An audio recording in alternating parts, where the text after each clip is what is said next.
신약성경 61페이지 마가복음서 5장 25절에서 34절까지 교독하겠습니다. 12해를 혈루증으로 앓아온 한 여자가 있어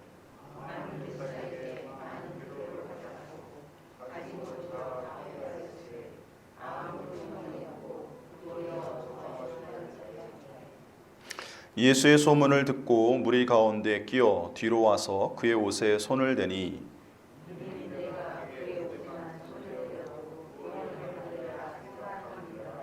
이에 그의 혈루 근원이 곧 마름에 병이 나온 줄을 몸에 깨달으니라.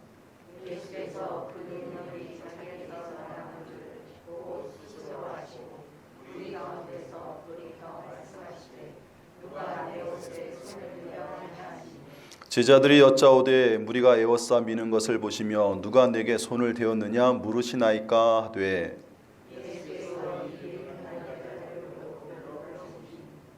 여자가 자기에게 이루어진 일을 알고 두려워하여 떨며 와서 그 앞에 엎드려 모든 사실을 여쭈니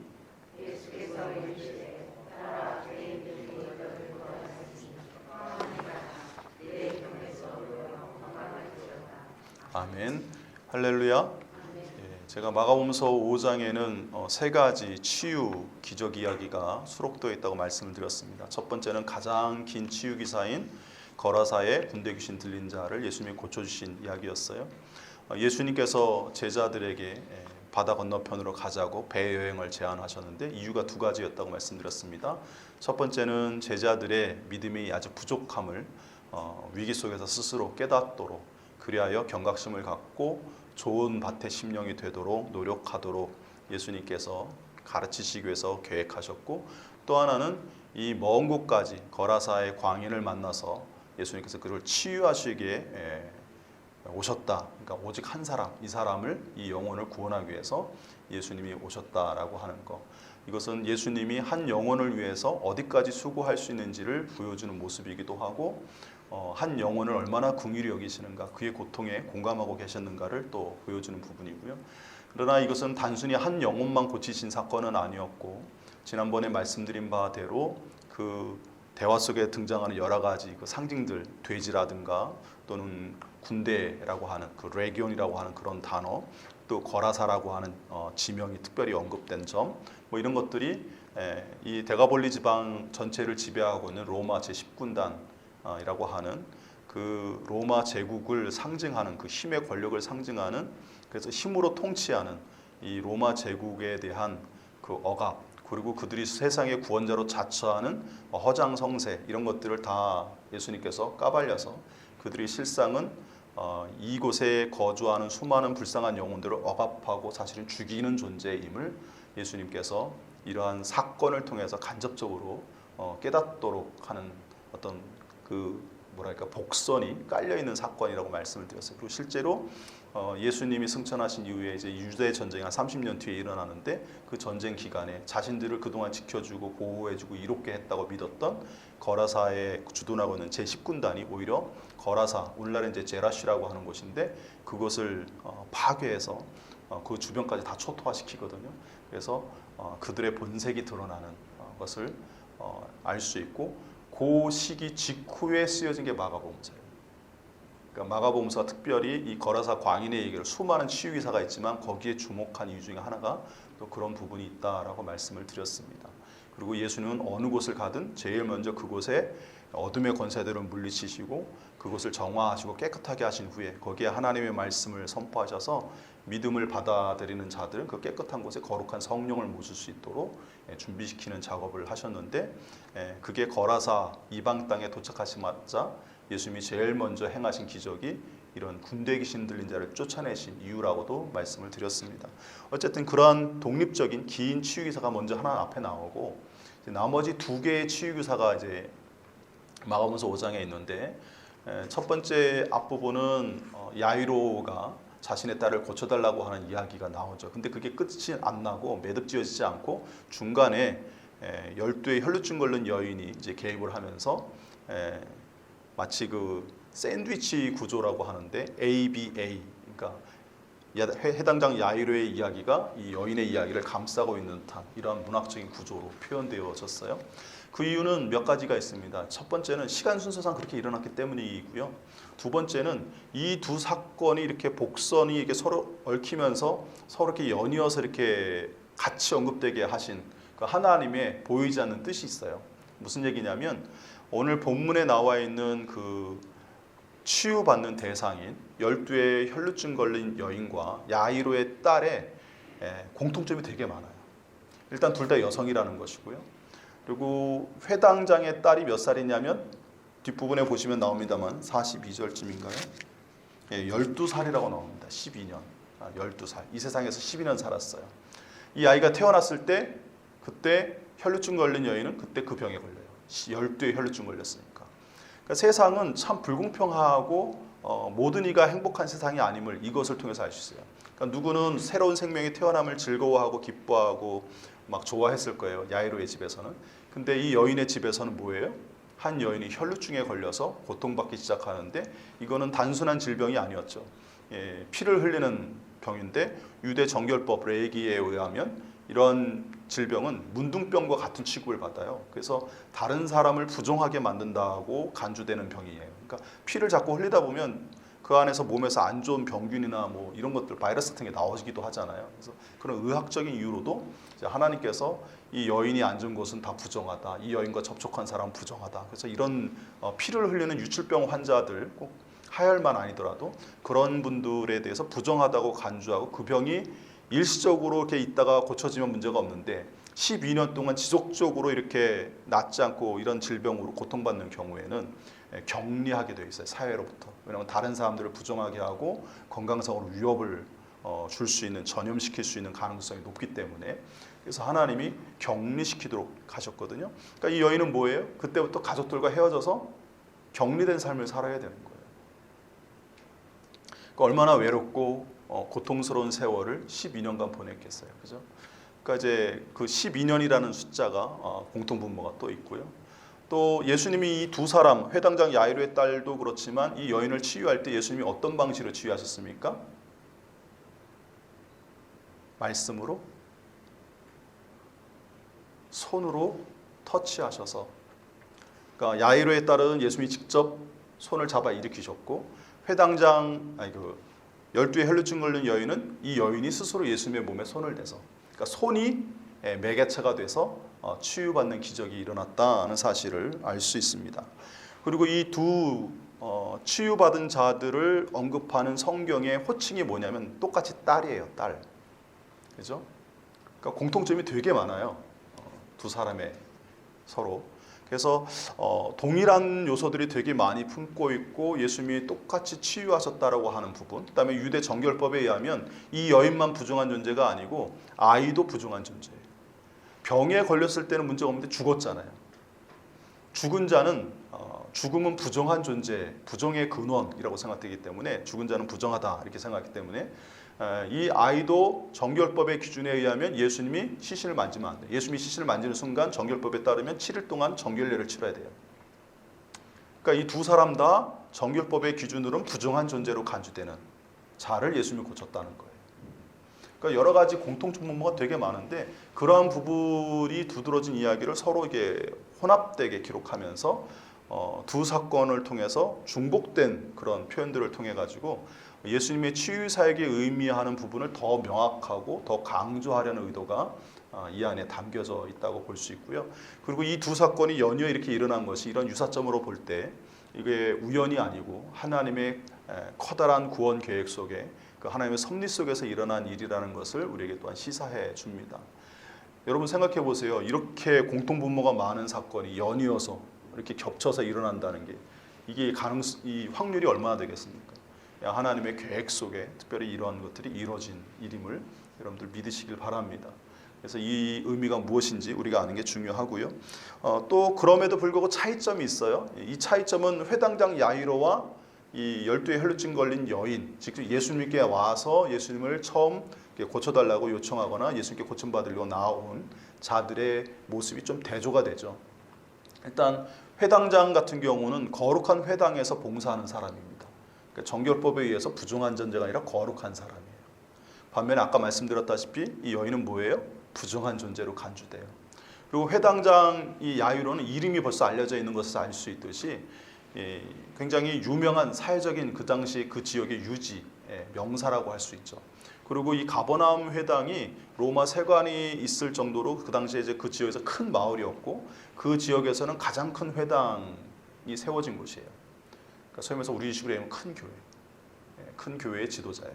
그래서 여기에는 회당장이 하나가 있는 게 아니라 여럿이 있었어요. 그 성경에도 회당장 중 하나인 야이로 이렇게 나오잖아요. 그죠?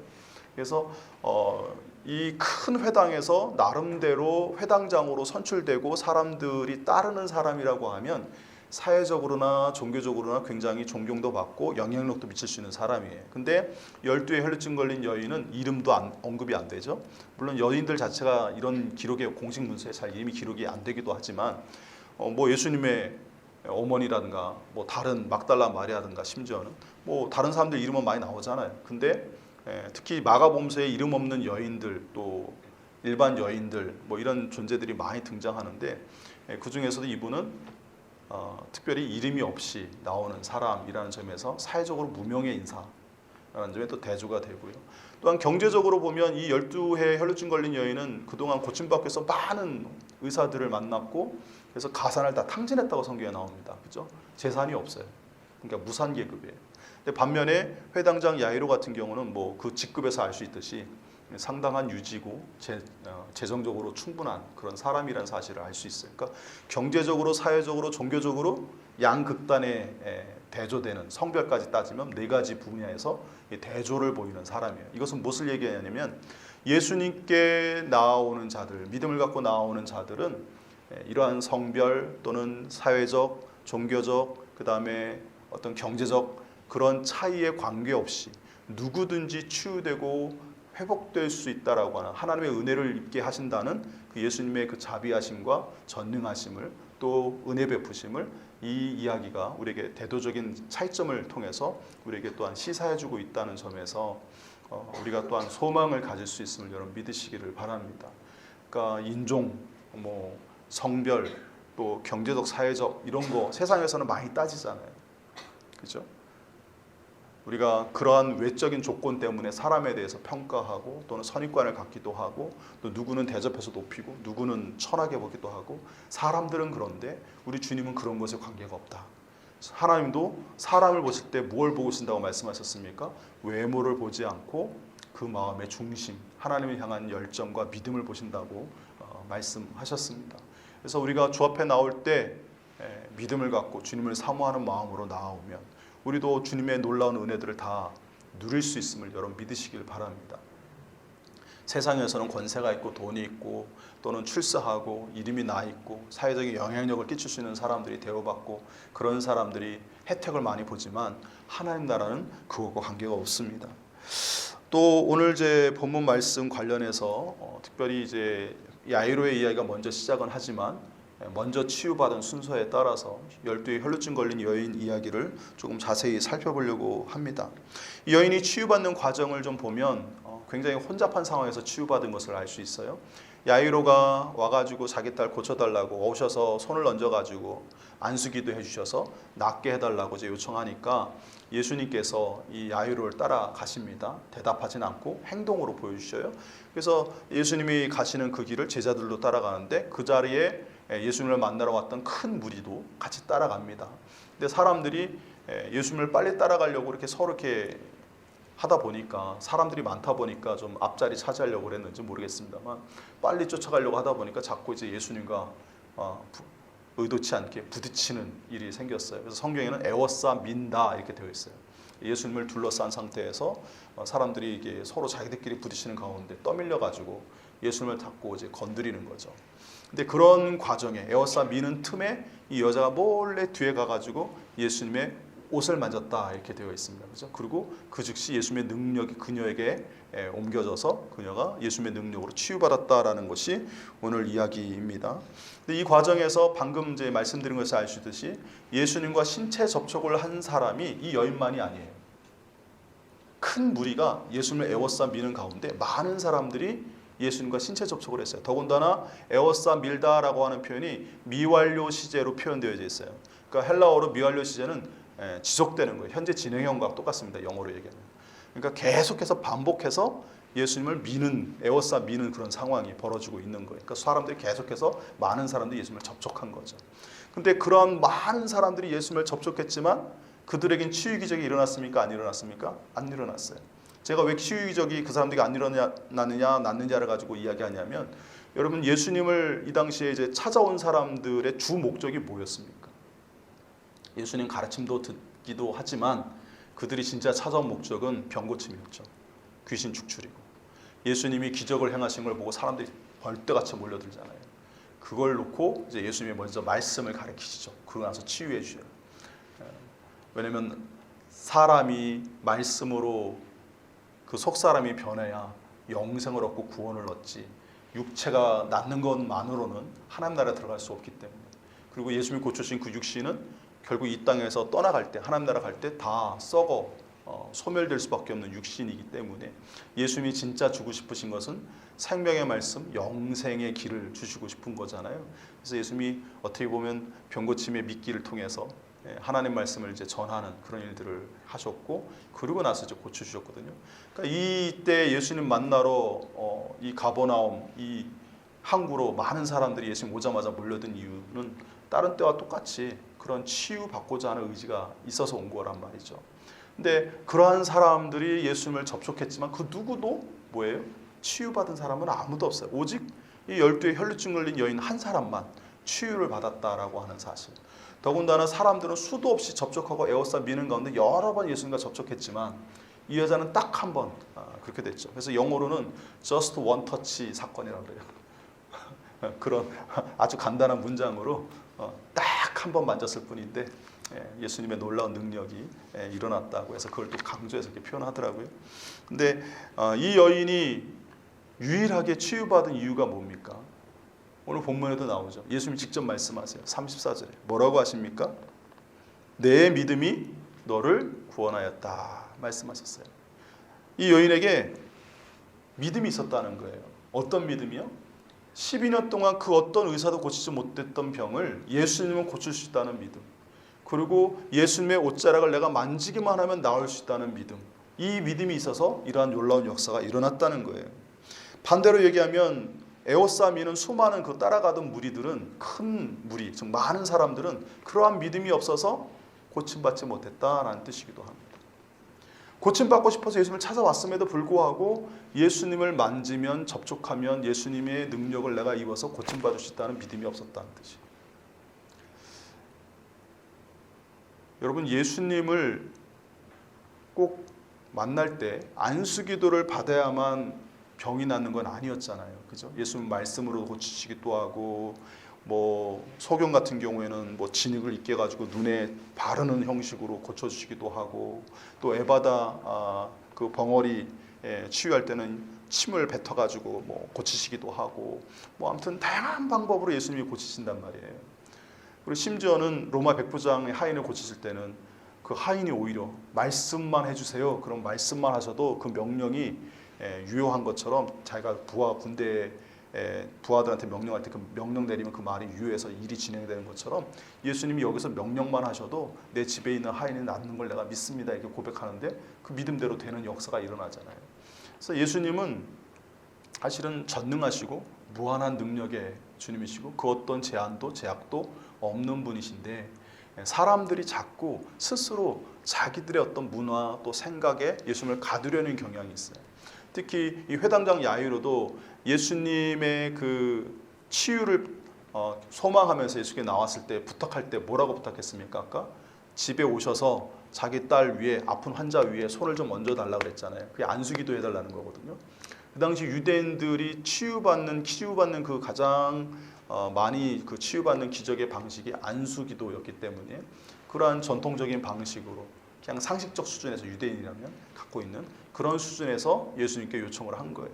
백부장 같은 믿음으로 예수님께 요청했으면 아마 딸이 죽기도 전에 나았을 수도 있어요. 근데 그죠? 나았을 거 아니에요.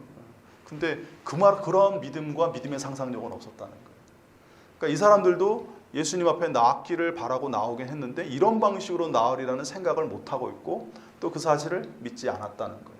제가 믿지 않았다라고 말한 이유가 뭐냐면 이 당시 1세기의 유대 랍비 문헌 중에 이런 내용이 있어요. 무슨 내용이 있냐면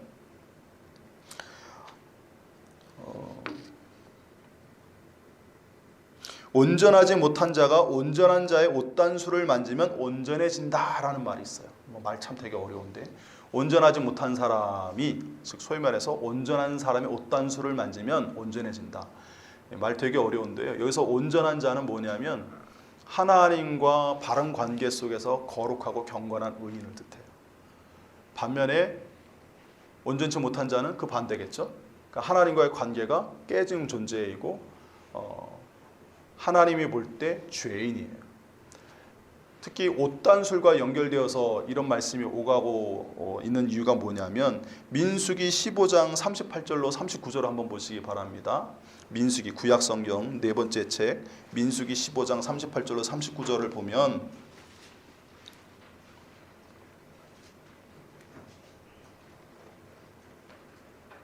거기에 이런 말씀이 있어요. 민수기 15장 38절로 39절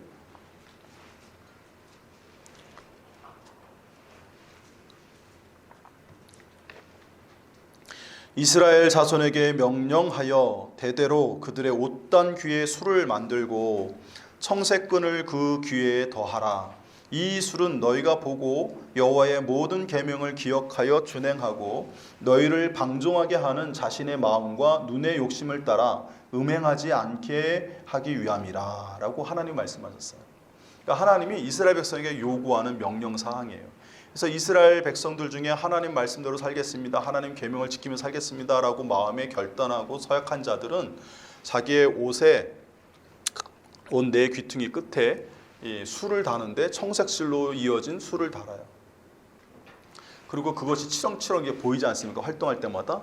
그걸 볼 때마다 이 하나님의 계명을 생각하면서 경건한 삶을 살기 위해서 말씀대로 살기 위해서 노력하라는 거예요. 그리고 실제로 그래서 경건한 사람들은 그런 행동을 합니다. 그러니까 이 옷단술은 하나님의 계명을 명령을 상징하고 겉옷의 끝에 술을 다는 행위는 하나님 말씀에 대한 순종을 뜻하고요. 하나님의 모든 계명을 기억하고 준행하고자 하는 의지가 그에게 있음을 나타내는 표식이에요. 그러니까 온전한 자의 옷단술은 이러한 하나님의 말씀에 순종해서 그 일을 잘 행하는 의인이라는 뜻이고 뒤집어 얘기하면 반대는 죄인인데 온전치 못한 자인데 그는 뭐예요? 하나님의 계명을 지키지 않아서 그 죄로 인하여 여러 가지 고통을 받는 존재예요. 그래서 이 온전치 않은 자는 랍비 문헌의 앞에 나오는 그 온전치 않은 자는 어떤 자냐면 죄로 인해 하나님 말씀에 대한 불순종으로 인해 병에 걸리고 고통을 받는 자를 뜻합니다. 그러한 자들이 의인의 옷단술에 손을 대면 온전해진다, 병이 치유된다, 고통이 사라진다 이런 뜻이에요. 그런 의미로 그 단어가 쓰였어요. 좀 황당하죠? 근데 그 당시에 유대인들이 랍비들이 그렇게 가르쳤어요. 예수님 당시 1세기 문헌이니까. 그 당시에 그렇게 생각하는 유대인들이 많이 있었어요. 그걸 어떻게 알 수 있느냐? 마가복음서 6장 56절을 보시면 한 장 넘겨서 마가복음서 6장 56절을 보시면 예수님이 벳세다에 갔다가 다시 배를 타고 유대 지역으로 넘어요. 벳세다에서 좀 넘어가면 거기는 이방 땅이거든요. 어제 말씀드린 지난주 주에 말씀드린 그 10개의 그 헬라화된 도시들이 있는 데카폴리스, 데가볼리 지방이 나와요. 그러니까 거기는 벳세다로 넘어서 간다는 건 이방 지역 쪽에 가까이 간다는 뜻인데 거기서 다시 배를 타고 게네사렛이라는 곳으로 땅으로 예수님 오셔요. 게네사렛. 근데 거기는 유대인들의 땅이에요. 가버나움하고 티베리아스 그 중간에 있는 도시인데 거기에 예수님이 있을 때 사람들이 어떻게 행동하냐면 병자들을 시장에 두고 예수님께 그의 옷가에라도 손을 대기를 간구했고 손을 대는 자는 다 성함을 얻었다라는 말씀을 볼 수가 있어요. 이 얘기는 뭐냐면 이제 가버나움에서 했던 이 여인의 이야기도 퍼지기도 했겠지만 이러한 랍비들이 이야기하는 어떤 이야기들이 그 당시 유대인들 사이에 퍼져 있는 그런 이제 이야기였던 거죠. 그래서 사람들이 예수님의 옷을 만지려고 했다라고 할 때 정확히 얘기하면 옷단술을 만지려고 했다라는 뜻이에요. 여인의 입장에서. 그 옷단술을 만지면 치유될 거다라는 믿음을 가졌다는 뜻이에요. 근데 그 얘기는 뭐냐면 예수님이 어떤 분이라는 거예요? 온전한 자, 의인이라는 뜻이에요. 그러니까 이 여인은 예수님이 하나님이 보내신 거룩한 분이고 의인이시고 자기의 병을 고쳐줄 그러한 분이란 뜻이라고 생각을 하고 그러한 분으로 생각하고 예수님을 믿고 지금 나와서 옷을 만졌다는 거예요. 근데 이게 과연 하나님 말씀과 부합되느냐? 일단 여러분 그 의인과 관련해서 병과 관련해서 기도응답과 관련해서 신약 성경에 몇 가지 말씀이 있습니다. 베드로전서 3장 12절에 보면 베드로전서 3장 12절에 주의 눈은 의인을 향하시고 그의 귀는 의인의 간구에 기울이시되 주의 얼굴은 악행하는 자들을 대하시느니라 하였느니라 라는 말씀이 나오고요. 또 야고보서 5장 16절에 보면 그러므로 너희 죄를 서로 고백하며 병이 낫기를 위하여 서로 기도하라. 의인의 간구는 역사하는 힘이 큼이니라 라고 말씀하셨어요. 물론 의인의 옷단술 자체에 어떤 능력이 있다라고 생각하는 거하고 의인이 간구해서 치유되고 하나님이 그 의인의 기도를 들으시는 거하고는 좀 다르긴 하죠. 그렇지만 어쨌든 의인이 역사하는 힘이 큰 이유가 뭡니까? 그 의인의 삶과 믿음을 보시고 하나님이 그의 기도를 들으셔서 역사하셨다는 뜻이잖아요. 근데 이 여인도 예수님의 옷단술을 만지지만 예수님을 어떤 분을 생각한 거예요? 옷단술 자체가 고치는 건 아니고 그분이 의인이기 때문에 그분의 옷단술을 만지면 고침받는다고 하는 거니까 예수님에 대한 나름대로 믿음이 있었던 거죠. 예수님이 의인이시고 또 사람들의 소문에 의하면 이 여인이 이런 믿음을 갖게 된 이유가 소문을 듣고 예수님에 대한 소문을 듣고 지금 이런 생각을 한 거잖아요. 그러니까 유대인들의 상식으로는 의인의 옷단술을 만지면 병이 낫는다는 생각이 있었고 예수님에 대한 소문을 들어보니 예수님은 수많은 사람들을 고치시고 하는데 사람들이 뭐 그리스도라고 하기도 하고 선지자라고도 하기도 하고 뭐 여러 가지 말로 하는데 어쨌든 그분이라면 나도 고침받을 수 있을 것 같다라는 생각을 하게 됐고 그래서 예수님께 나와서 자기가 부정한 여자니까 직접 드러내놓고 만지진 못하고 옷단술을 몰래 가서 만지는 방법으로 그리고 잽싸게 도망가는 방법으로 이렇게 계획을 하고 갔는데 계획대로 되진 않았지만 어쨌든 예수님에게 실제로 그와 같은 능력이 나타나서 자신이 치유받은 걸 보고 이 여인이 큰 두려움에 사로잡힌 것을 오늘 성경에서 볼 수 있습니다. 어쨌든 중요한 건 이 여인이 이러한 마음을 갖고 옷단술을 만지려고 했던 것이 그 당시에 랍비나 유대인들이 어느 정도 갖고 있는 생각에 반영이 된 것이고 그러한 토대 속에서 예수님이 의인이시기에 자신을 위해서 기도해 주거나 그분을 통해서 하나님의 능력이 함께 하신다고 믿기에 그분을 직접 만질 수는 없으니까 옷단술을 만지면 이런 식으로 낫지 않을까라는 믿음의 상상력을 이 여인은 발휘했고 믿었다는 거예요. 근데 주변에 그 에워싸 밀던 많은 그 큰 무리 많은 사람들은 그러한 사실을 지식을 상식적으로 알고는 있었을 거예요. 근데 자신들의 삶 속에 그러한 역사가 실제로 일어나는 것이라고는 생각지 못했다는 거예요. 그 믿음이 없었다는 거예요. 그래서 그 믿음의 차이로 인해서 여인은 치유받았고 많은 이들, 예수님을 접촉했던 많은 이들은 치유받지 못하는 일들을 오늘 여기서 확인하게 됩니다. 그래서 이 믿음이라고 하는 건 전능하신 예수님이 고쳐주시는 것이지만 그 전능하신 예수님의 능력을 우리가 덧입는 데 있어서 굉장히 중요한 필수 요소라는 사실을 여러분 기억하시길 바랍니다.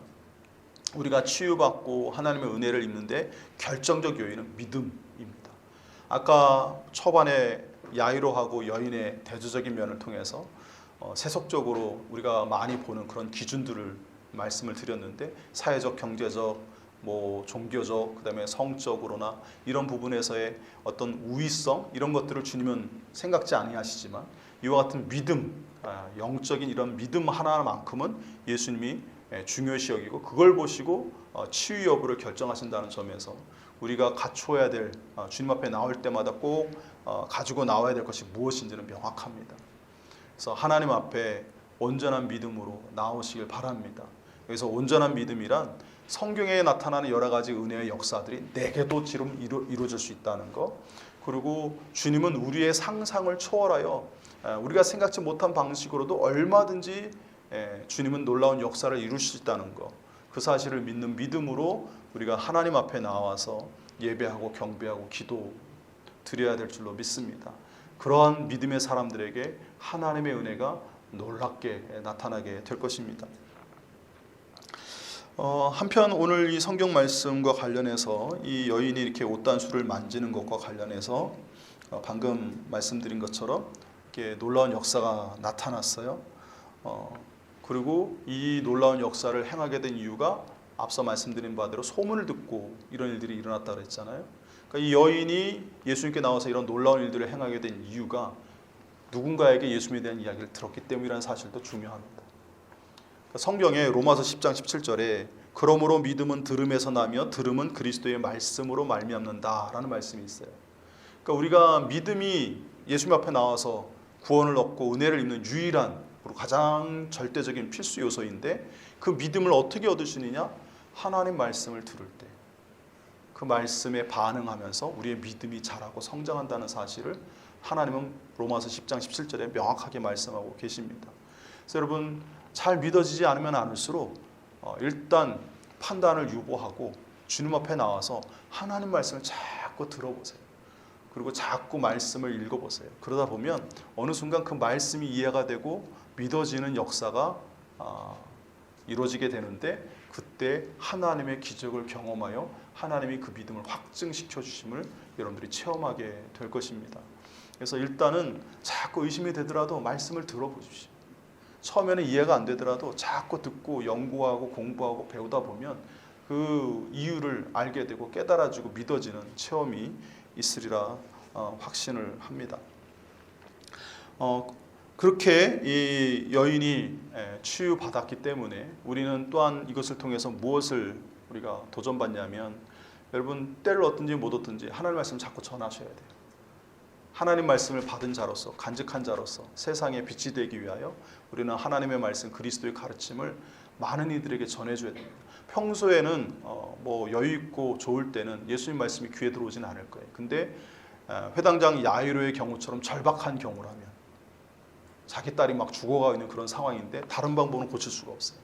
12의 혈루증 걸린 여인처럼 많은 돈을 쏟아부어서 의사들을 만나고 세상 의술을 치유하려고 했지만 더 이상 방법이 없을 때 그런 최후의 수단에 마지막으로 들었던 주님에 대한 말씀이 생각나면서 그들에게 믿음을 가질 수 있는 기회가 제공되기 때문에 우리는 그 때를 위해서 때를 어떤지 못 어떤지 하나님 말씀을 전하는 일을 해야 됨을 여러분 분명히 아시기 바랍니다. 그렇게 말씀을 자꾸 뿌려두면 어느 순간 그 말씀의 씨앗이 자라게 되는 때가 있을 거예요. 저도 여기 이 교회에 오면서 밭에 여러 가지 식물들 씨앗 같은 걸 심어봤거든요. 어떤 건 1년 뒤에 나기도 하고요. 어떤 거는 한두 달 만에 나기도 하고요. 어떤 거는 싹이 났다가 금방 또 이제 벌레가 먹어서 사라지기도 해서 흔적도 없이 사라지기도 하고요. 여러 가지 다 다르더라고요. 같은 씨앗도 상태에 따라서 이 발화하는 시기가 다 달라요. 조건이 충족되느냐 충족되지 않느냐에 따라서 마찬가지로 우리가 말씀을 선포하고 복음의 씨앗을 심을 때 그 복음의 씨앗도 각 사람의 상태와 상황에 따라서 이 발화되는 시기가 다 달라요. 환경에 따라 상황에 따라 사람들이 하나님을 찾을 수 있는 환경이 되면 그것이 이제 역사하는 거고 여전히 아집에 자기 생각에 세상적인 생각에 꽉꽉 차 있으면 하나님 말씀 비집고 들어갈 틈이 없어서 또 찾지도 않으니까 그때는 이제 잠잠히 잠재워져 있는 상태가 되게 되겠죠. 그래서 사람의 생각으로 판단하지 마시고 하나님께서 우리에게 전하게 하시는 데는 구원하고자 하는 의지가 있어서 우리에게 전하게 하시는 거니까 어느 때가 됐든 하나님 분명히 기회를 주실 거라고 저는 믿습니다.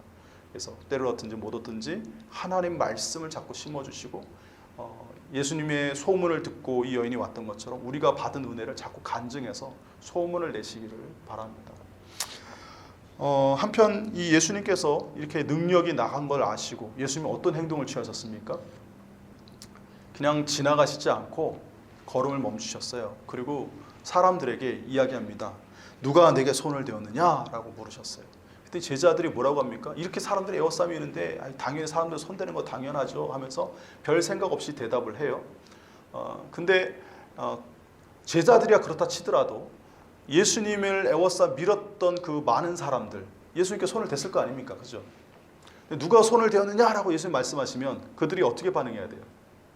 일반적으로 생각해 보면 아유 예수님 죄송합니다. 제가 뒤에서 떠밀려가지고 예수님을 손댔어요. 이렇게라도 좀 얘기해야 이게 상식적인 수준에서 더군다나 예수님은 랍비고 존경받는 분이고 지금 거룩한 하나님의 선지자로 최소한 여겨지시는 분인데 그분이 질문을 할 경우 당연히 그런 부분에 사과하거나 또는 제가 어쩔 수 없이 그렇게 됐습니다라고 뭐 이런 반응이 있어야 될 거 아니에요.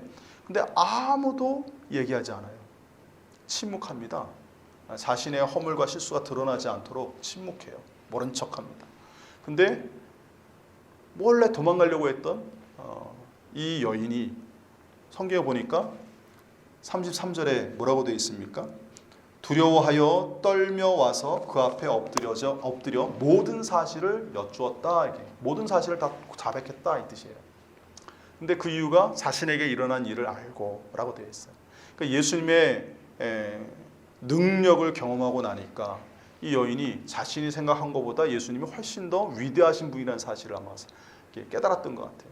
보통 하나님을 직접 뵐 때 또는 신을 체험할 때, 신의 은혜를 체험할 때 사람들이 두려움에 사로잡히는 것이 일반적인 종교 현상 중에 하나예요.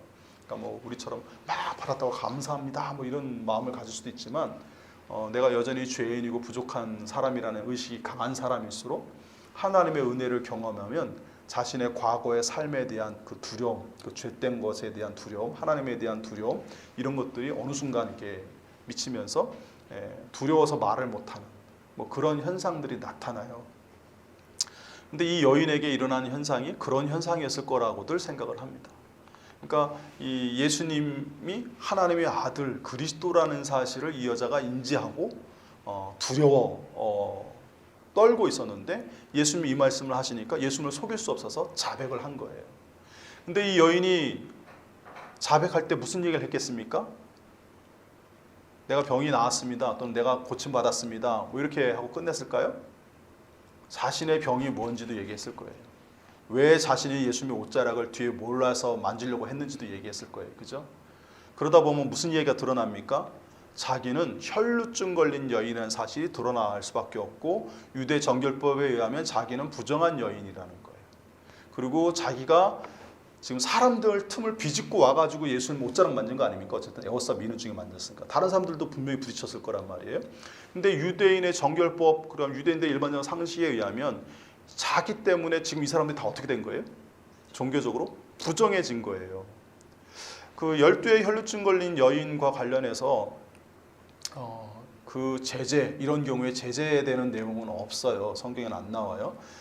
그렇지만 이 문둥병자, 나병 환자의 경우에 어떻게 하라는 명령이 나오죠. 격리시켜라. 뭐 이런 내용들이 나오고 실제로 유대의 그 역사 속에서 사람들이 이제 두려움에 사로잡힌 나머지 돌로 쳐가지고 그런 사람들이 이제 격리된 곳에서 떠나서 마을로 들어오려고 하면 돌로 쳐서 쫓아내게끔 되어 있고 심지어는 돌로 쳐서 그 자리에서 죽이기도 해요. 이건 실제로 이제 사람들이 행하는 거죠. 하나님이 돌로 쳐서 죽이라 이런 말씀은 안 하셨는데 그렇게 행하는 게 유대인의 그 당시에 어떤 관습이라고 이제 보시면 돼요. 그것과 연결시켜서 생각해 보면 많은 사람들을 집단으로 감염시켜서 부정하게 만들고 심지어 하나님의 거룩한 분인 예수님을 부정하게 만드는 행위를 자기가 낳고자 하는 이기심 때문에 했다라고 하면 이 사람은 단순한 비난에 그치는 게 아니고 여러 가지 제재를 받을 수밖에 없는 존재예요. 하나님이 말씀하신 것은 그런 자들에 향해서 이제 유출병이든 나병 환자든 다른 사람들을 부정하게 만드는 전염을 시키는 그런 사람들은 격리된 곳에서 떠나와서 그렇게 강제적으로 다른 사람을 부정하게 만드는 악을 행하면 이스라엘 백성에서 끊어지리라 이렇게 말씀하시는데 이게 그냥 단순히 다시 격리된다라는 의미가 아니고 하나님이 심판하셔서 생명을 거둬가신다라는 의미이기도 하거든요. 심한 경우에는 하나님의 심판으로 죽는다 이 뜻이에요. 그러니까 이 여인에게 자기가 그렇게 된다는 사실을 사람들이 알릴 경우에 이 여인은 나았다라고 주장을 할 거예요. 그죠? 나았으니까. 근데 예수님도 아셔요. 그 사실을. 근데 많은 무리들, 이 여인과 접촉했던 많은 예수님을 따라서 에워싸 밀던 사람들은 어떻게 생각할까요? 나았다고 주장을 하지만 찜찜할 거예요. 왜냐하면 의사가 확인해 준 게 아니잖아요. 아직. 검증된 게 하나도 없어요. 그냥 여인의 말일 뿐이에요. 근데 여인이 충분히 거짓말할 수 있다고 생각할 수 있죠. 왜요? 그 사실이 들통나게 되는 상황이잖아요. 혈루증 걸린 여인은 남을 부정하게 했다는 사실이. 지금은 자기는 치유받았다고 하지만 이미 접촉한 사람들은 뭐예요? 그들이 생각하기에 자신들은 부정해진 거예요. 그러면 그런 관점에서 생각해 보면 이 여자가 그 뒷감당이 안 되니까 거짓말로 나았다라고 얘기했다고 생각할 수 있는 거죠. 그러니까 이 여인을 그럼 어떻게 행동하겠습니까? 사람들이 단지 비난하는 수준이 아니고 끌고 가서, 예수님이 말리지만 않으면 끌고 가서 처리할 수도 있는 거예요. 그러니까 이 여인의 입장에서 그런 것도 상상할 수 있는 상황이에요. 그러니까 하나님의 특별한 능력을 경험한 것 때문에 신의 현현을 경험해서 두려워 떨기도 했겠지만 아마 그런 부분들이 들통나는 것에 대해서 두려웠던 부분도 있을 거예요. 그래서 예수님께서 나중에 34절에 따라 내 믿음이 너를 구원하였으니 평안히 가라 라고 말씀하신 이유가 그러한 두려움과 공포로부터, 그러니까 사람들에게 지금 뭐예요? 예수님과 헤어지고 나면 사람들이 보복할 수도 있는 상황이거든요. 믿지 않는 사람들은. 그런 상황에 예수님이 공식적으로 다 나았다라는 선언과 더불어서 평안히 가라라고 말씀하신 이 과정이 이게 그냥 주신 말씀이 아니에요. 이 여자의 개인적인 불안함을 해소시켜 주시는 부분이기도 하고 용서의 선언이기도 하고 주변 사람들, 이 여인으로 인해서 부정해졌다고 생각하는 그런 분노하는 사람들의 마음도 예수님이 절제시키는 의도로 이 말씀을 하셨어요. 특히 이때 이 여인에 대해서 예수님이 뭐라고 호칭하셨죠? 딸이라고 호칭하셨어요. 딸. 예수님이 딸이 아니잖아요. 그렇죠? 근데 딸이라고 호칭하셨어요. 왜 그러셨을까요? 이것도 유대 랍비 문헌과 관련이 있는 얘기예요. 그 1세기 유대 랍비 문헌에 아까 말씀드린 대로 온전치 않은 자가 온전한 자의 옷단수를 만지면 온전해지리라 하면서 병자가 또는 죄인이 거룩한 의인의 옷단수를 만지면 부정함이 사라지고 병이 치유되고 낫는다, 뭐 이런 얘기로 이제 그 말씀이 쓰였다 그랬잖아요. 근데 그것과 관련해서 옷단술과 관련해서 또 다른 규정이 있어요. 뭐냐면 남의 옷단수를 함부로 만지는 자들은 처벌을 받게 돼 있어요. 그러니까 남의 옷단수를 허락받지 않고 만진다는 건 어떤 의미냐면 그 경건한 사람들이잖아요. 그분들의 경건한 거룩함, 신성함을 침범한다는 뜻이고 그들의 권위 허락받지 않고 했기 때문에 그들의 권위를 무시한다는 뜻이 돼요. 상당히 모욕적이고 종교적으로 부정한 행위이기 때문에 거기에 대해서 처벌을 하게 되어 있는데, 그러면 구체적으로 어떤 처벌을 가하게 되느냐? 성경은 옷단술 만진다고 처벌하는 말씀이 전혀 없어요. 근데 유대인 그 랍비, 바리새파, 뭐 율법학자, 뭐 이런 사람들이 만들어낸 거죠. 장로들 전통 그 우리가 예수님 논쟁하는 그런 얘기들처럼 뭐라고 만들어냈냐면 돈으로 얼마 내라 이렇게 되어 있어요. 정확한 액수는 아니고. 그다음에 또 하나는 그 공동체에서 정한 사회적, 경제적 제재를 받게 되어 있어요. 명확하게 언급되지는 않았지만, 그러니까 금전적으로 벌금을 내든지 아니면 어떤 제재를 받게 되어 있어요. 명확하게 나와 있지는 않지만, 그건 이제 그 사회 공동체에 합의된 내용이겠죠. 지역마다 좀 다르니까. 그러니까 어쨌든 결국 중요한 건 뭐냐면 남의 옷단수를 허락 없이 만졌다는 건 뭐예요? 처벌을 받게 돼 있다는 점에서는 분명해요. 그 당시 유대인들의 일반적인 예의고 상식이었어요.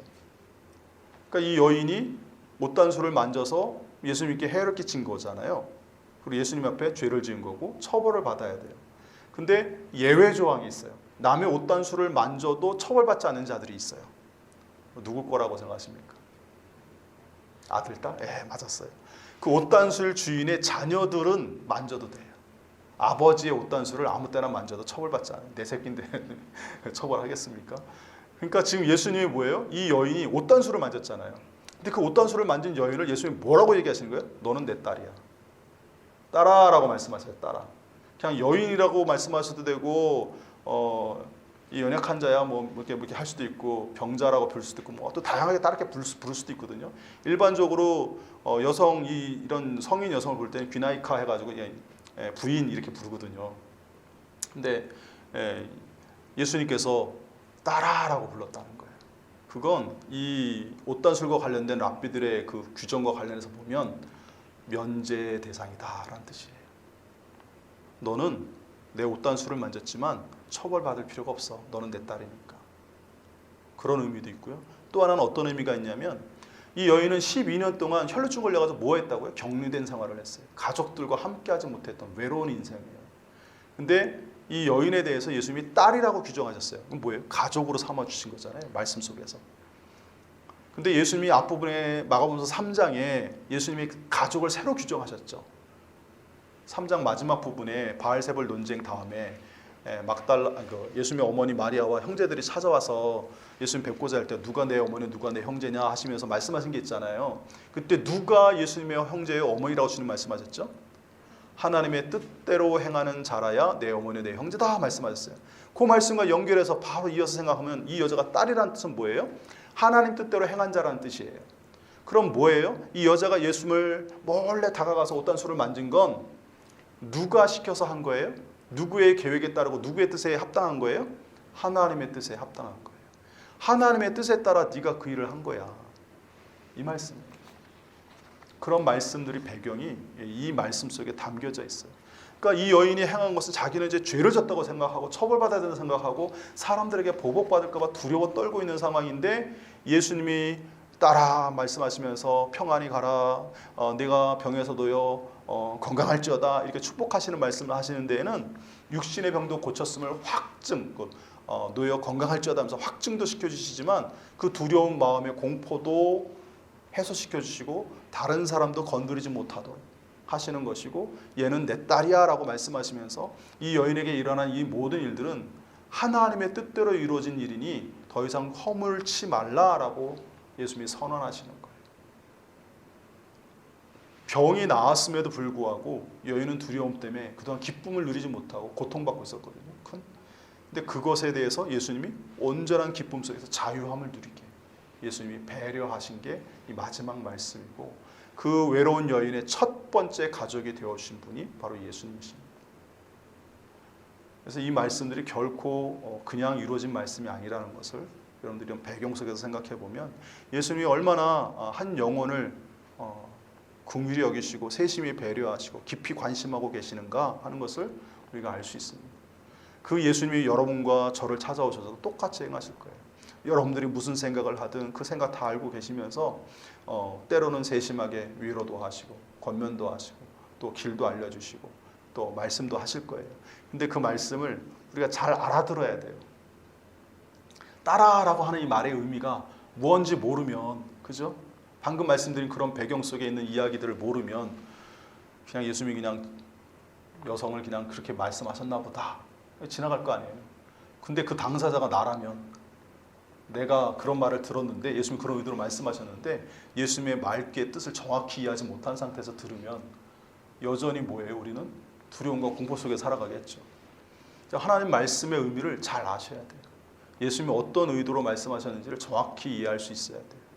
그래서 말씀을 배우셔야 되고 말씀을 가까이 하셔야 되고 아는 만큼 여러분 믿을 수 있다는 사실을 기억하시기를 바랍니다.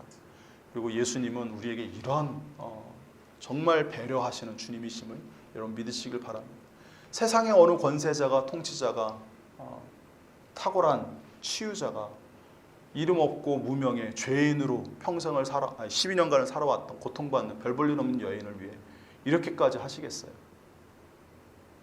우리 예수님만이 이와 같이 은혜를 베푸시는 자비가 많으시고 긍휼이 많으신 분임을 여러분 믿으시고 그 주님을 더욱더 사랑하고 사모하시기를 바랍니다.